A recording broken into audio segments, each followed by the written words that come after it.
राज्यामध्ये तानाजी सावंत यांच्या मुलाचं कथित अपहरण झालंय आणि ते म्हणतात माझा मुलगा गेला कोणीकडे, आणि त्यासाठी संपूर्ण पोलीस यंत्रणा त्यांनी धारेवर धरली होती. आता हा त्यांचा कौटुंबिक प्रश्न आहे. तानाजी सावंत आमदार आहेत, मंत्री होते, शिंदे गटाचे, म्हणजे भाजप अमित शहांच्या पक्षाचे ज्येष्ठ नेते आहेत. आता त्यांचा मुलगा, आता मला काहीच माहीत नाही, पळून गेला, अपहरण झालं, आता हे त्यांनीच सांगायला पाहिजे. महाराष्ट्रामध्ये खंडणी, अपहरण, पलायन अशी प्रकरणं रोज घडत आहेत, नवीन नाही. पण श्रीमंतांची जी मुलं आहेत, धनिकांची मुलं आहेत, ती स्वतःच्या चार्टर प्लेननं बँकॉकला पळून जातात, बँकॉकला. आणि गरिबांची मुलं परिस्थितीला गांजून, बेरोजगारी, महागाई, बेघर अवस्थेत कंटाळून भरगच्च रेल्वेतून फलाटावरून कुठेतरी निघून जातात. अशी अनेक प्रकरणे या महाराष्ट्रात, देशात घडत आहेत. म्हणून श्रीमंतांची मुलं बँकॉकला पळून जातात, गरिबांची मुलं रेल्वेतून पळून जातात. पण हा शेवटी त्यांचा कौटुंबिक प्रश्न आहे. वडील आणि मुलगा, कुटुंब जे काय असेल त्यांचा प्रश्न, याच्यावरती फार राजकीय चर्चा करू नये. एकनाथ शिंदे मुख्यमंत्री असताना तीर्थदर्शन असेल, शिवभोजन थाळी, आनंदाचा शिधा, लाडका भाऊ अशा अनेक योजना बंद करायचा निर्णय सरकारनं घेतलेला आहे. पण तेही त्या सरकारचे एक भाग आहेत ना. लाडका भाऊ असेल, आनंदाचा शिधा असेल, इतर काही आपण योजनांची नावं सांगितली. हे एकच सरकार होतं ना त्यावेळेला. आणि एकनाथ शिंदे यांनी मुख्यमंत्री म्हणून ज्या योजना सुरू केल्या त्या सरकारमध्ये देवेंद्र फडणवीस होते. आणि आता देवेंद्र फडणवीस या योजना बंद करतायत मुख्यमंत्री म्हणून, त्या सरकारमध्ये एकनाथ शिंदे आहेत. या विषयावरती खरं म्हणजे एकनाथ शिंदे यांनी आवाज उठवायला पाहिजे. या गरिबांच्या योजना बंद करण्याचं कारण काय? शिवभोजन थाळी ही जेव्हा सुरू केली माननीय उद्धव ठाकरे साहेबांच्या काळामध्ये मुख्यमंत्री म्हणून, तेव्हा एकनाथ शिंदे सरकारमध्ये होते. आणि त्या योजनेचं अनेक ठिकाणी उद्घाटन स्वतः शिंदेने केलेलं आहे. तर ह्याच्यावरती सरकारमधल्या लोकांनी देवेंद्र फडणवीस मुख्यमंत्र्यांना प्रश्न विचारले पाहिजेत, जायला पाहिजे. गरिबांच्या योजना का बंद होतात आणि अडाणीच्या योजना का चालू राहतात, या पाहायला पाहिजे त्यांनी. मुख्यमंत्री डबल इंजिनचं सरकार आहे असं म्हणतात राज्यामध्ये, आणि केंद्रामध्ये डबल इंजिनचं सरकार, ट्रिपल इंजिनचं सरकार आहे म्हणतात. पण काल ज्या पद्धतीनं सोयाबीनच्या प्रश्नावरती केंद्र सरकारने म्हटलं की 24 दिवसाची मुदत देण्यात येईल, आणि राज्य सरकार म्हणतं की आम्हाला अशी कुठलीच मुदत नाहीये. काय सुरू आहे? नाही, या दोन सरकारमध्ये शेतकऱ्यांच्या विषयी कोणत्याही भावना किंवा संवेदना राहिलेल्या नाहीत. काल सुद्धा मी बजेटवर बोलताना आम्हाला असं वाटलं, मी त्यांना सांगितलं की तुम्ही MSP वरती काहीतरी योजना आणा, मिनिमम सपोर्ट प्राईस. तुम्ही त्याच्यावर कोणतीही योजना आखली नाही. शेतकऱ्यांचं इन्कम डबल करावं अशी तुमची भूमिका होती. त्याच्यावर तुमच्याकडे कोणत्याही ठोस योजना नाही. शेतकऱ्यांचा कापूस, सोयाबीन, बरं का, या संदर्भात तुमच्याकडे काही ठोस योजना नाहीत. महाराष्ट्रातला सोयाबीन उत्पादक शेतकरी हवालदिल आहे. पण या राज्याचं सरकार जे आहे फडणवीसांचं, त्यांना शेतकऱ्यांविषयी कोणतीही आस्था राहिलेली नाही. याला जोडून प्रश्न असा आहे, FRP वरनं काल राज्य सरकारला हायकोर्टानं फटकारलेला आहे. सरकार बदललं की निर्णय कसे बदलतात असं म्हटलेलं आहे. कारण FRP देण्याची जी भूमिका आहे ती सरकारनं बदलली. सरकारचा निर्णय हा सरकारचा निर्णय असतो, एखाद्या पक्षाचा नसतो. आणि बहुमतातलं सरकार ते निर्णय घेत असतं. जेव्हा तो निर्णय घेतला जातो तेव्हा ते बहुमतातलं सरकार असतं. आणि संविधानानुसार निर्माण झालेलं सरकारने घेतलेले निर्णय नवीन येणारं सरकार बदलतं, ही अत्यंत चुकीची गोष्ट आहे. आणि हायकोर्टाची भूमिका योग्य आहे, पण हायकोर्टाला विचारतंय कोण? हायकोर्ट असेल, सुप्रीम कोर्ट असेल, हे फक्त आपले रिमार्क्स पास करतात, पण त्याची अंमलबजावणी करण्याचं औदार्य ना केंद्रातलं सरकार दाखवत ना राज्यातलं सरकार दाखवत. मुख्यमंत्री एकनाथ शिंदे आज राजधानी दिल्लीत येणार आहेत. आणि त्यांना एक पुरस्कार मिळणार आहे, ते म्हणजे महजी शिंदे यांच्या नावाचा. आणि शरद पवार आणि शिंदे एकत्र एका स्टेजवर येणार आहेत. बघा, शरद पवार आणि शिंदे एकत्र आहेत की नाहीत त्याच्याविषयी माझ्याकडे माहिती नाही. एकनाथ शिंदेना महादजी शिंदे यांच्या नावानं पुरस्कार देतात. शिंदे शिंदे म्हणून काय मिळतंय का? शिंद्यांचं शिंद्यांना. ते महादजी शिंदे वेगळे होते, सरदार हे शिंदे वेगळे. त्यांच्यामध्ये आता काय साम्य आहे ते आम्हाला शोधावं लागेल दोन शिंद्यांमध्ये. महादजी शिंद्यांचा इतिहास असा सांगतात की त्यांचे वंशज नंतर ब्रिटिशांना सामील झाले आणि झाशीच्या राणीला संघर्षाच्या वेळी शिंद्यांच्या कुटुंबियांनी म्हणजे वारसांनी मदत केली नाही महादजी शिंद्यांनी, असं म्हटलं जातं. इतिहास शोधावा लागेल आम्हाला. त्याच्यामुळे त्या शिंद्यांच्या नावानं या शिंद्यांना जर पुरस्कार मिळाला असेल, योग्य व्यक्तीची निवड केली. राळेगण सिद्धीचे जे जागृत देवस्थान आहे, कुठलं? राळेगण सिद्धीचं जागृत देवस्थान अण्णा हजारे अचानक जागृत होतात, तेही विरोधकांवरती बोलतात, मात्र सत्ताधाऱ्यांवरती शब्द काढत नाही. यावरती काय सांगा? नाही, मला वाटतं कालच्या आमच्या अग्रलेखातच हा विषय मी मांडलेला. अण्णा हजारे यांना महात्मा करण्याचं काम त्या काळामध्ये केजरीवाल, मनीष सिसोदिया यांनी केलं. नाहीतर अण्णा हजारे यांनी दिल्ली कधी पाहिली असते? रामलीला मैदान, जंतर मंतर रोड कधी पाहिला असतं?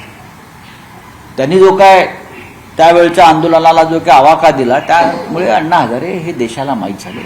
नंतर ते राळेगणचेच दैवत होतं. पाणी प्रश्नावर काम करत होते, शेतीच्या प्रश्नावर काम करत होते. भ्रष्टाचाराच्या विरुद्धच्या लढाईला जे तोंड फोडलं ते केजरीवाल आणि सिसोदिया यांनी फोडलं आणि अण्णा हजारे त्याचं प्रतीक होतं. पण त्यानंतर महाराष्ट्रात आणि देशामध्ये भ्रष्टाचाराचे इतके स्फोट झाले.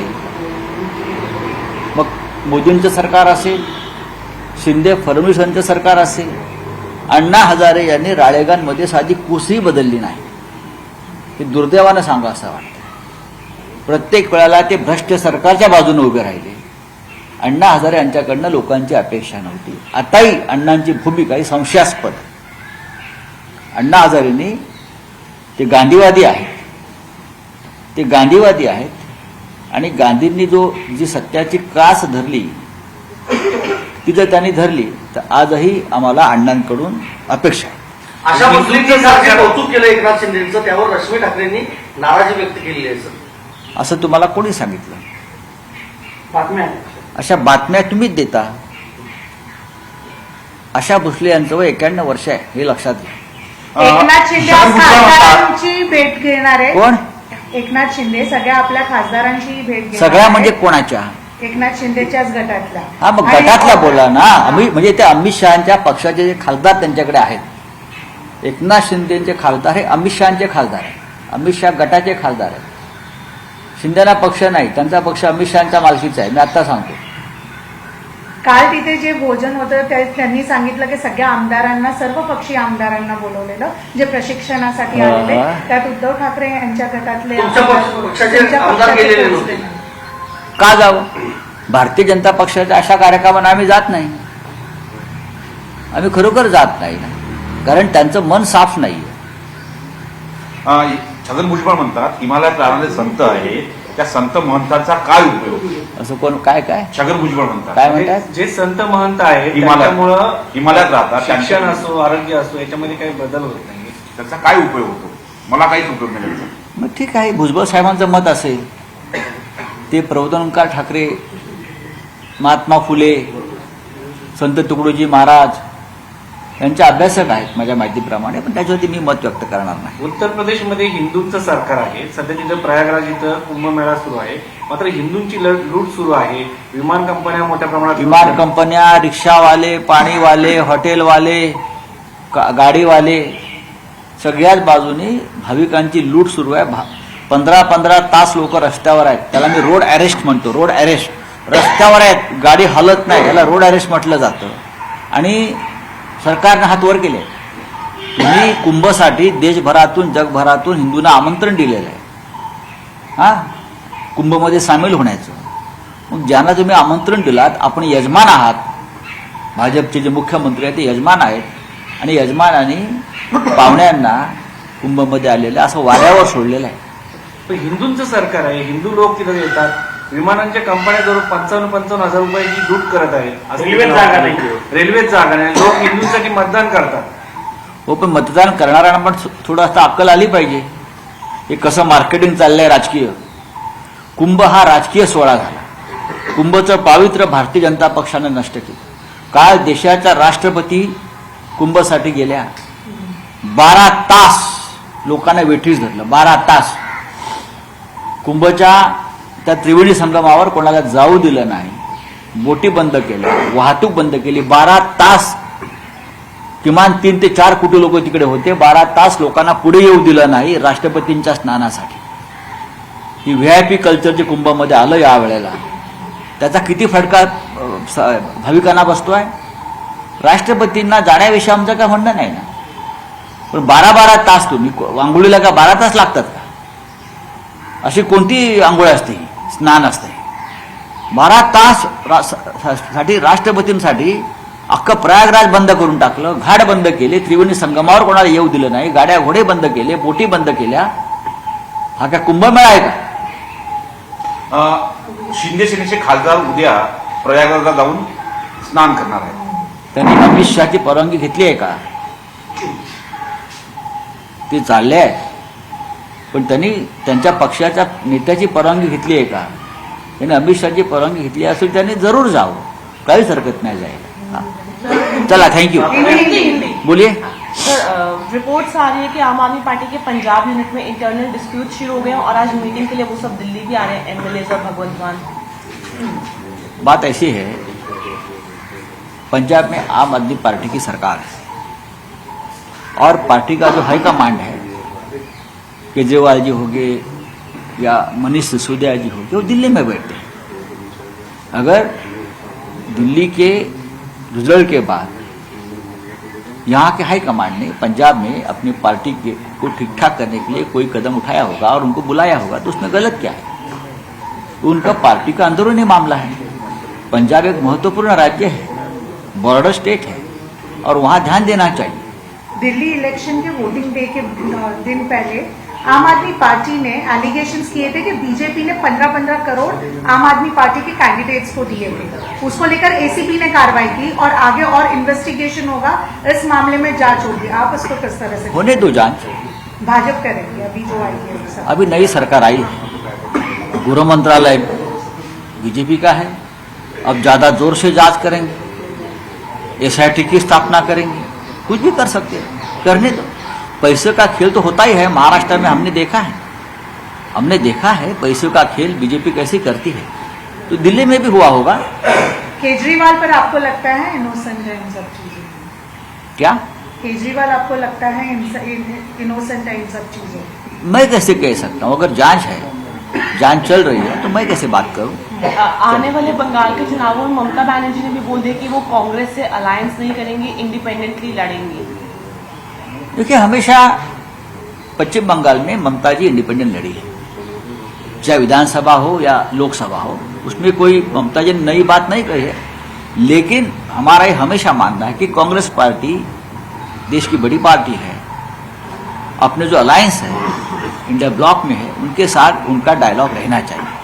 सर, महाकुंभ में इस बार भी फिर से जो है रोड ब्लॉकेजेस दिख रहे हैं, भीड़ बहुत ज्यादा दिख रही है. लाखों और ये करोड़ों लोग 2 दिन से रोड अरेस्ट सड़क पर है. 1 इंच भी लोग आगे नहीं जा रहे. कल पूरे दिन राष्ट्रपति का काफिला था वहां. हमारे राष्ट्रपति महोदया कल त्रिवेणी में स्नान करने गए तो 12 घंटा लोगों को रुकाया वहां. 12 घंटा. तो वहां भगदड़ क्यों नहीं मची? आपने कुंभ में पूरे देश से, पूरे विश्व से लोगों को आमंत्रित किया है योगी बाबा जी ने, वहां के योगी जी ने. तो आपकी जिम्मेदारी, आप यजमान हो, आप होस्ट हो, तो जो आपके राज्य में आते हैं कुंभ के लिए, उनकी जिम्मेदारी आपकी है. राष्ट्रपति को आना चाहिए, प्रधानमंत्री को आना चाहिए, गृह मंत्री आना चाहिए, सबको, मुख्यमंत्री जी को आना चाहिए. लेकिन जो जनता है, आम आदमी है, आम जनता है, श्रद्धालु है, उनको कौन देखेगा? 12 घंटा, 8 घंटा, 10 घंटा अगर किसी केंद्रीय मंत्री, defence minister, prime minister, home minister, राष्ट्रपति के लिए आप पूरा प्रयागराज बंद कर देते हो, तो भगदड़ तो मचेगी। चलिए, थैंक यू।